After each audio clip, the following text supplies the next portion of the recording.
Sir உங்களுக்கு அடுத்த கேள்வி, மாங்கனி நகரமும் கிருஷ்ணகிரின்றாங்க, பட் ஆனால் மாங்காய் விளைச்சலும் சரி இல்லை விலையும் சரி லாஸ்ட் வருஷம் வந்து ரொம்பவே டவுனாக இருந்துச்சு. அதை பற்றி நீங்கள் என்ன சொல்கிறீங்க?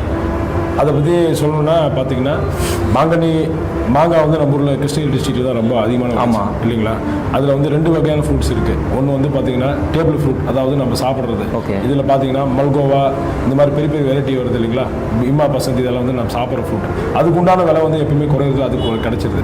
அது மட்டும் இல்லாமல் ஜூஸ் ஃபேக்ட்ரிக்கு அனுப்புகிற ஃப்ரூட்ஸ் வெரைட்டி ஒன்று கொஞ்சம் இருக்குது. இந்த பெங்களூர் அந்த மாதிரி வெரைட்டிலாம் இருக்குது.